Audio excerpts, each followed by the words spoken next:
Hello and a very warm welcome to the Adventure Show. This month I'm in Milngavie on the outskirts of Glasgow, the start of the West Highland Way, a 95-mile walking route that's getting more popular all the time. But one day each year is different, as over 100 competitors from all over the world converge here to race all the way, non-stop, to Fort William. And if that's not bad enough, it starts in the dark at 1 o'clock in the morning. Of course, it's very important to fuel up before the action, even if you're not taking part. For this, Scotland's most famous long-distance walk, it takes a good average walker about a week to complete.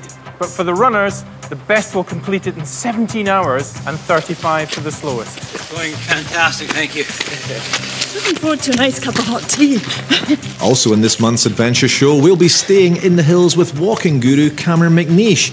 And I'll be taking a peek inside his rucksack to find out how little you need to carry on your own adventure up the West Highland Way. Waterproof jacket, waterproof trousers. There's no such thing as bad weather, only bad clothing. We'll be delving into our mountaineering past with someone whose passion for memorabilia has created a national collection. I want to dress up, to feel the gear, to wear the boots, to have the clothing on. To me, there's no point in having this stuff behind glass screens. And I'll be taking another culinary bashing from award-winning young chef Grant McNichol. Did you just pick up the smoked mackerel over there as well? Which one's a smoked mackerel? Mackerel? Which one's a smoked mackerel? This is a smoked mackerel. Of course that's a smoked mackerel. Of course I knew that, for goodness sake. Everyone knows that's smoked mackerel. Indeed. But first, to the West Highland Way. The route starts on the outskirts of Glasgow in Milngavie. It heads north to Drimmen and the first ascent comes up Connick Hill. It's then along the shores of Loch Lomond, followed by Tyndrum and then Bridge of Orchy. Here, the really hard work starts. 20-odd miles up and over the remote Rannoch Moor before descending into Kinloch Leven. And there is a sting in the tail, a demanding 14 final miles before the finish line at Fort William. That's well over 3 marathons, and this event has a reputation of pushing you not only to the edge, but beyond. In this race, competitors experience every emotion. I'm either really hyper today or, feeling quite cheerful. And it's a bit like that in the race, and you definitely feel really, totally overwhelmed at the end. I would describe it as a euphoric, nervous apprehension. It's a great adventure. Really enjoy it. Definitely gets under your skin. I think a lot of people do say, I'm only going to do this once, but it's a lie. It's midnight here in Milngavie, just an hour before the start of the 2009 race. So, what separates this event from other marathons? A marathon is probably closer to a sprint than this is to an endurance race. It's about grinding out the miles. You're always going to have low points and bad points, and that's when you have to reach in to your mental and spiritual depths to find something in there that's going to make you continue running. And I think it requires a lot of mental maturity as well as physical ability. Your body's also got to be able to cope with the physiological demands. So that can sometimes be the downfall of some people because their body just can't make that adjustment.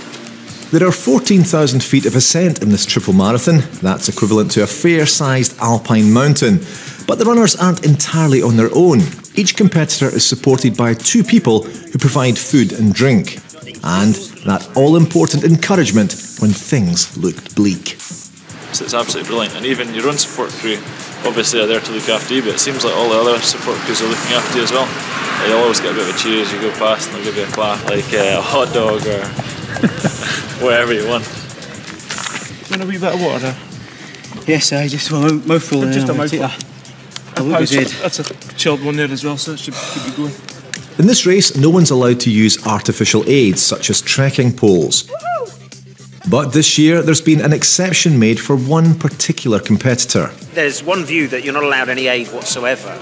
So my artificial leg, some might argue, is an aid. and the decision was actually it was a leg replacement, which frankly I was rather relieved about. And not a ski pole? Yes, not a ski pole, definitely. Those who complete the race will have pushed their bodies to the limit, but for some, the journey is even harder. In 2005, Fiona Rennie was planning to join her twin sister for the race, but it didn't turn out like that. 2 months before the race, I had a brain hemorrhage, which was quite scary. Scuppered the training plan a little bit. Yes, but 2006 was so special. To run it in 2006, a year after, was the last tick in the box of my recovery. And since then, never looked back. Even afterwards, coming out of hospital, I was in the intensive, the high dependency unit for a couple of weeks, and sort of even going home and stepping out my front door was quite hard. Am I okay? Can I walk to the shop? Can I do this? Am I fine?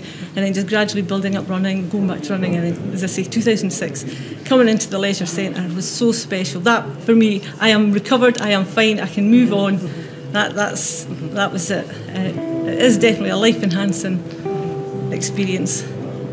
Fiona runs for fun, but in 2007 her twin Pauline Walker set the Scottish long-distance record and has now completed more than 100 marathons.